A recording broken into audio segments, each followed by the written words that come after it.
Dust blew across the red canyon floor as Jared tightened the last strap on his boots. The mission was simple: set up a scanner on the ridge, collect readings, and return before dark. That's what Command told him. But as he stepped forward, the ground shook slightly under his feet. He froze. Another tremor followed. Then a deep, distant roar. Jared spun around, raising his scanner rifle. What the hell was that? The radio in his ear crackled, but no one answered. He was supposed to be part of a small team. But 5 minutes ago, his comms had gone dark, and now the canyons were whispering things he couldn't explain. Stay sharp, he muttered to himself, walking slowly toward the narrow pass. He didn't notice the dark blue shape watching him. From the cliffs above, she crouched on the edge, her glowing red eyes fixed on him. Her wings folded tight behind her back, her skin a soft shimmer under the sun. She looked almost human, but not quite. She tilted her head, curious. He was injured. She had seen the cut on his leg when he tripped earlier. Yet he kept moving, alone, weak, still fighting. Below, Jared heard movement. He turned just in time to see a black, insect-like creature crawl from the rocks, its claws clicking on the stone. Another one followed, then 2 more. He raised his weapon and fired. The first shot hit, blasting one creature into dust. But the others scattered, flanking him fast. Jared tried to move, but pain shot through his thigh. He had to limp now, slowing. With every step, he fired again, missing. They were too fast. One jumped at him. He rolled aside but hit the ground hard. The air rushed from his lungs. He gasped, blood soaking through his pants now. The creature hissed, raising its claw. Then a blue flash hit the canyon floor. Wings. A powerful gust knocked the creature back. A tall figure stood between Jared and the enemy, her wings spread wide. Her glowing eyes burned with fury. Her voice low and strange echoed through the canyon. The creature shrieked and backed away. Jared blinked, stunned. She turned her head to him for just a second. He had no words, just pain. The creatures charged again, but this time she didn't wait. With a leap that shook the stone, she struck the closest one with her clawed hand. Another blast of energy sent the second flying into the rocks. Her movements were fast, sharp, beautiful, like a dancer trained for war. Jared lay still, watching. As she fought, when the last enemy fell, she turned to him again. This time, she stepped closer. Her face was strange but calm. Her blue skin shimmered. Her chest rose and fell like she had been holding her breath for hours. He tried to sit up. She raised a hand.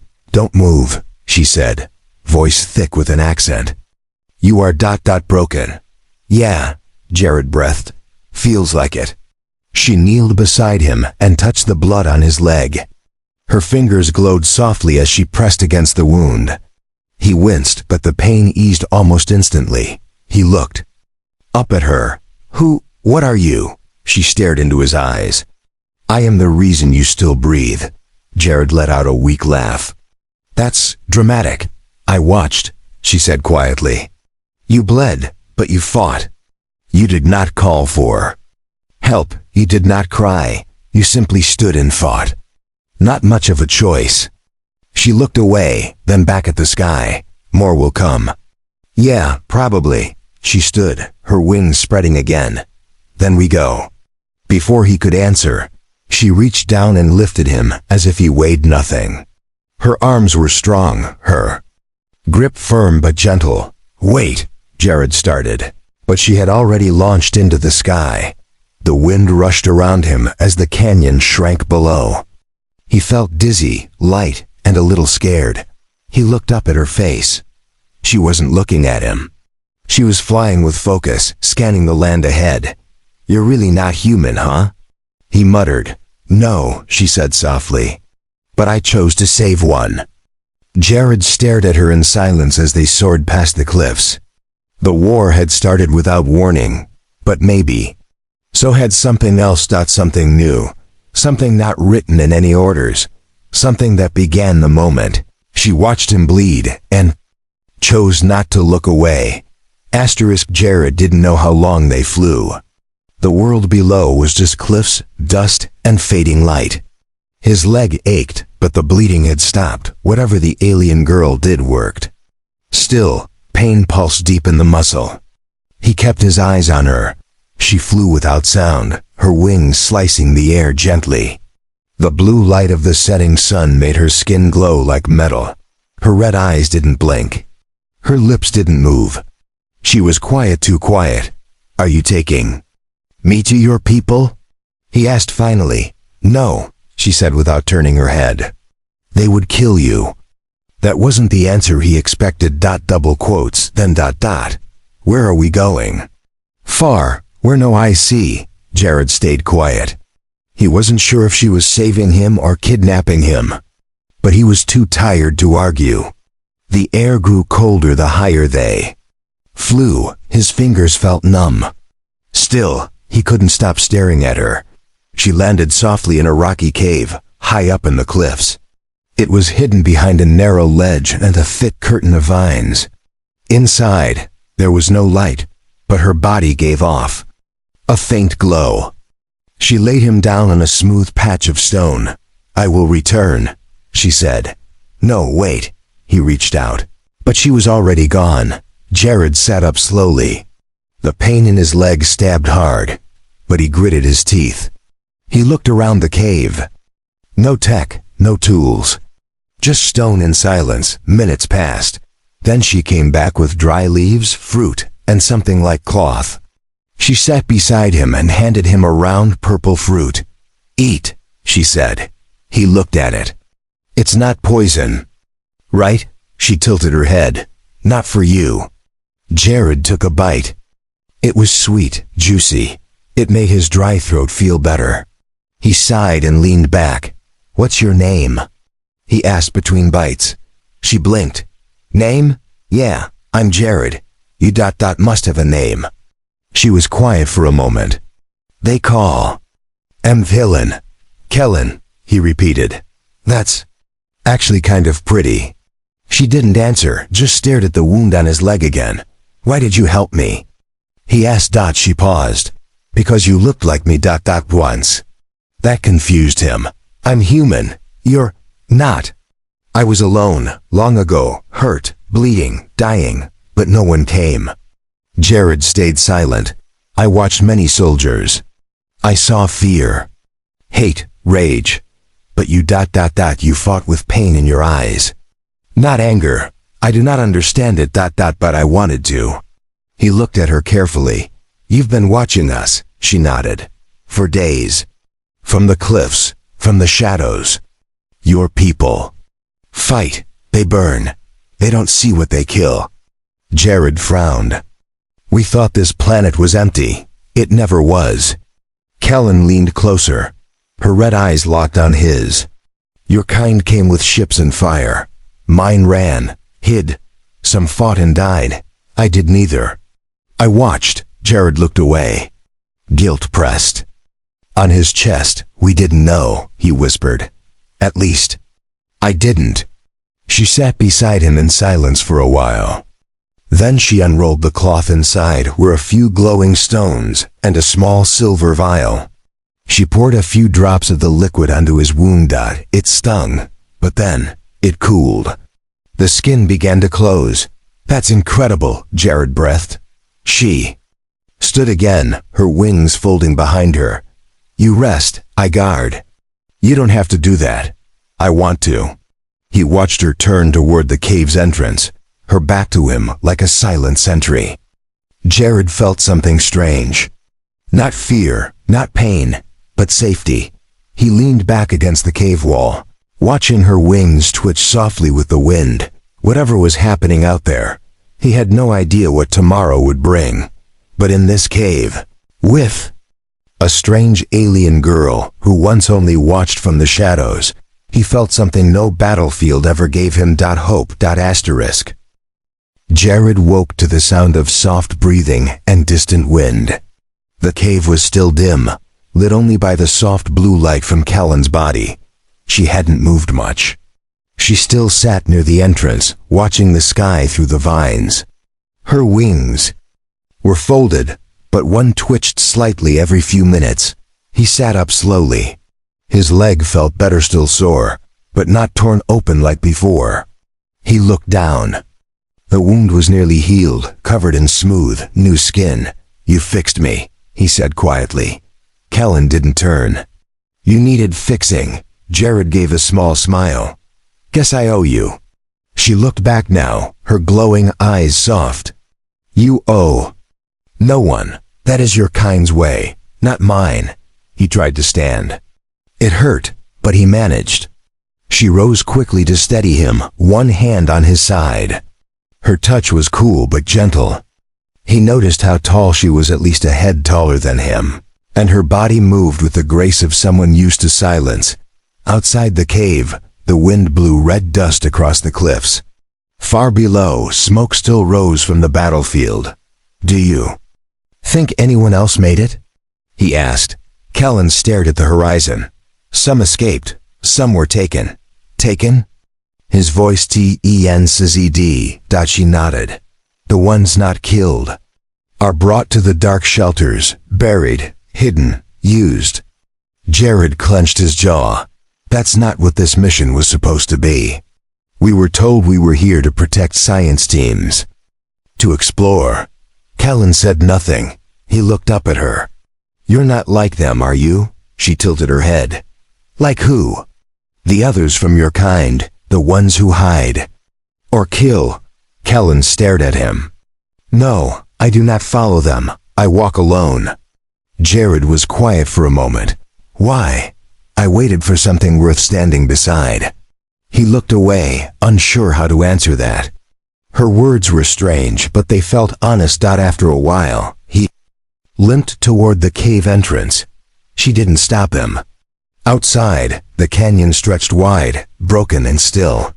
He could barely see the smoke trails from the crash site. He turned back to her. "We need to go down. If any of my people are alive, I have to find them."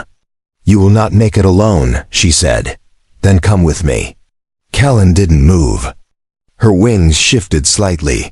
"I can't leave them," Jared said. "Even if it's a trap, even if there's nothing left. I have to know." She studied his face for a long moment. Then she nodded. Together, they left the cave. Kellen led him through a narrow path along the cliff. She moved like she knew every rock, every shadow. Jared followed carefully, leaning on a stick he'd found. His strength was returning slowly. As they moved, Kellen stopped suddenly. She raised a hand. Jared froze. Below them, near a cracked ridge, 3 black insect-like creatures were dragging something metal, wires, cloth, a broken comes pack. And next to it, a human body. Still breathing. Jared's heart jumped. "That's one of ours." He started forward, but Kellen pulled him back sharply. "They are baiting," she warned. "Waiting." Jared looked again. It was true. Behind the rocks, 2 more creatures waited, almost invisible in the dust. They were setting a trap. He looked at her. "Can you get him?" Kellen's eyes glowed brighter. "Yes." Without another word, she jumped off the ledge. Her wings snapped open wide, wind howling around her. She shot through the air like a blade, her body a flash of blue light. Jared watched, breath held. She landed in the middle of the trap. The creatures screamed and attacked, but they were too slow. Her tail struck one. Her claws cut through another. Energy flashed from her chestplate. Within seconds, the trap was ruined. Dust flew. The ground shook. Then silence. Kellen lifted the wounded human and flew back up to the ridge. Jared rushed forward to help. The man was bloody, dazed but alive. "Corporal Reyes," Jared said. "You're okay. You're gonna be okay." The man blinked at him weakly. "You made friends with the devil?" Jared looked at Kellen. "No," he said. "She's not a devil. She's the reason we're alive." Kellen said nothing, but her wings curled slightly inward, as if she wasn't used to being called anything kind. They moved slowly across the rocky trail, Jared supporting Reyes on one side while Kellen led the way. The injured soldier groaned, but stayed conscious, his face pale from blood loss. Kellen had pressed glowing stone dust into his wounds. It stopped the bleeding but left thin blue cracks on his skin, almost like vines. Reyes kept glancing at her, eyes filled with fear. "She's helping you," Jared reminded him. "She's not one of us," Reyes said weakly. "She's one of them." Kellen didn't react. She simply kept walking, her wings pulled close behind her. Jared didn't say anything either. He knew Reyes was scared, but this wasn't the time to argue. The canyon below was death. Smoke still drifted from broken ships. Ash floated in the air like falling snow. Bodies, both human and alien, were scattered across the rocks. Kellen paused on a ridge, staring down. "There," she said, pointing toward a shattered drop pod near the base of a narrow cliff. "That place, we rest there, no one sees it." Jared nodded. "Let's move." It took them nearly an hour to climb down. Reyes nearly passed out twice. Kellen carried him the last stretch. Her strength seemed endless. Inside the pod, the air was tight, but it offered shelter.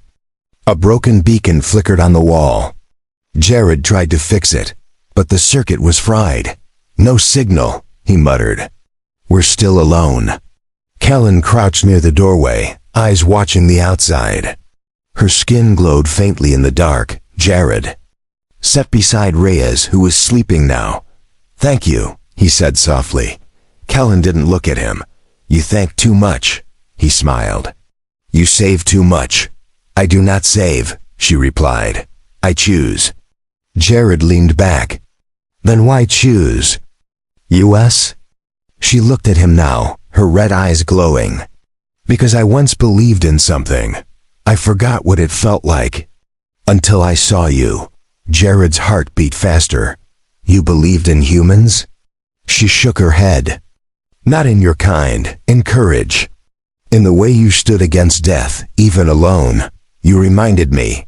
"Of what?" She was quiet for a moment. "Of who I used to be." A deep sound rumbled outside. Not thunder metal. Moving machines. Jared stood. "Quickly, that's a crawler." Kellen's wings flinched. "A harvest engine. They burn what's left, strip the ground." Jared grabbed his weapon, even though he knew it wouldn't help much. "We have to move." Kellen stepped outside, scanning the sky. Jared limped after her. "Do you know where they take the people who were captured?" She nodded once. "Underground, far from light. They do not return." "Then we go there," Jared said firmly.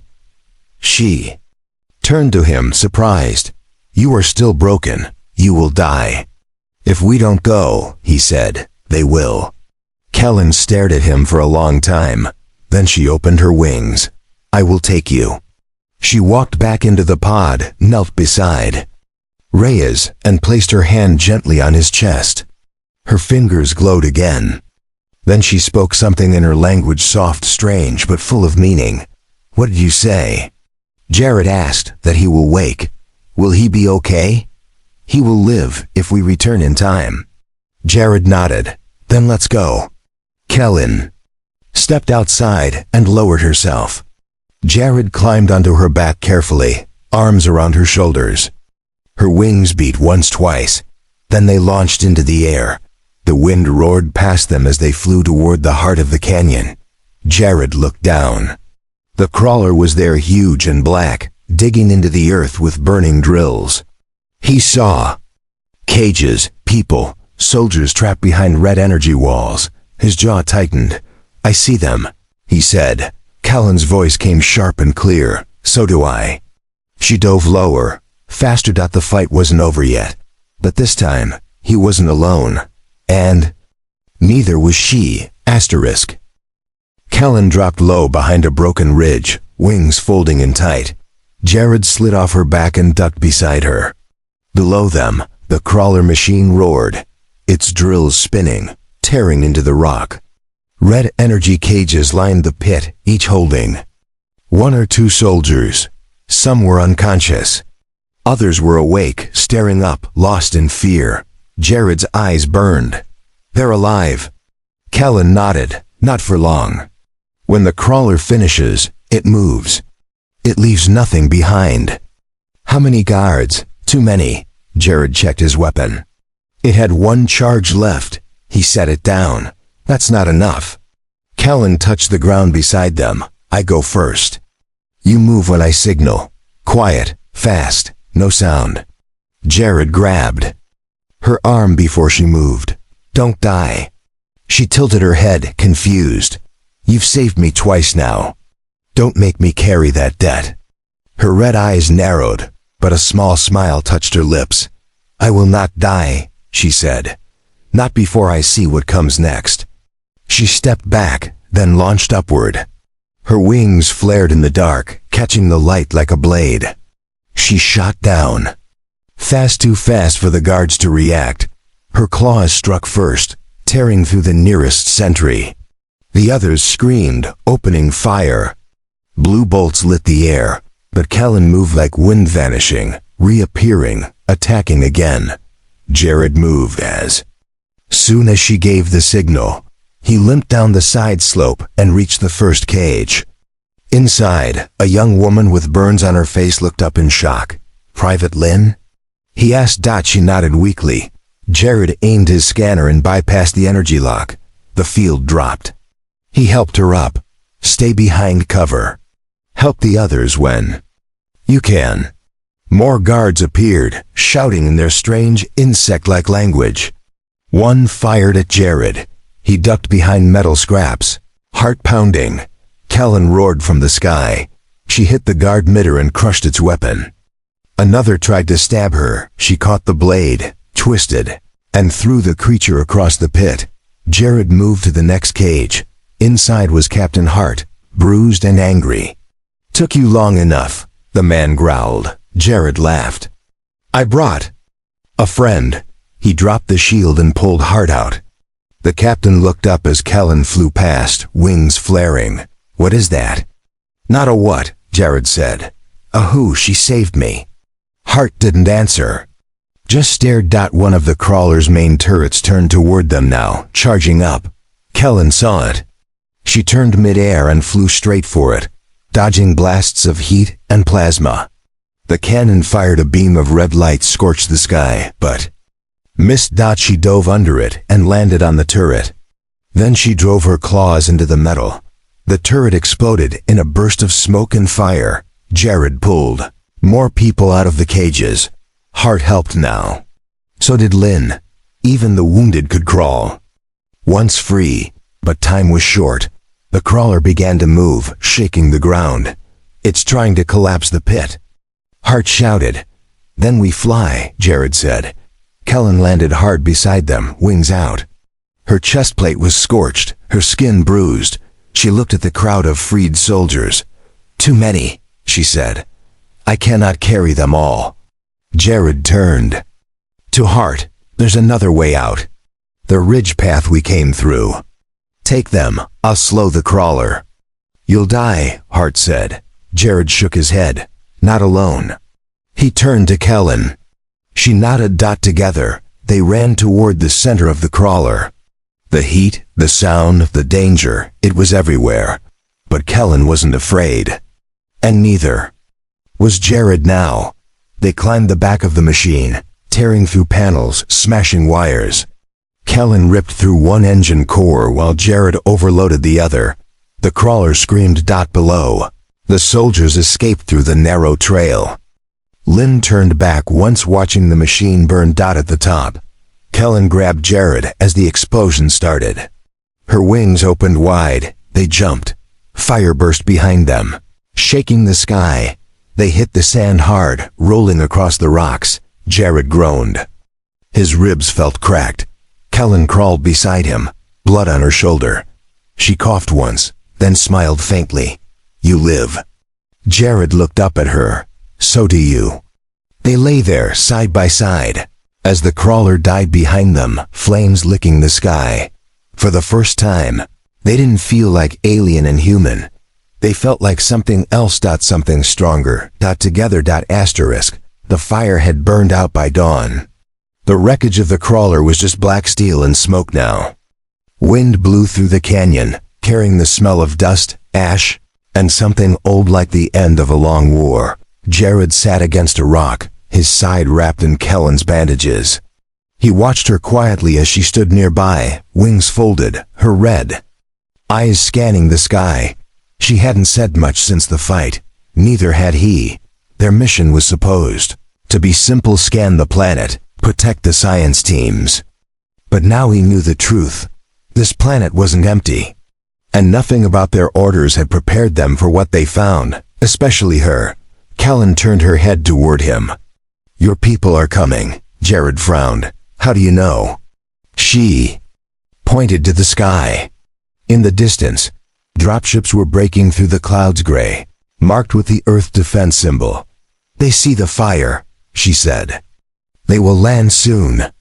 Jared stood slowly, leaning on a broken rail. "They'll have questions. They will fear me." "Maybe," he said, "but I'll speak for you."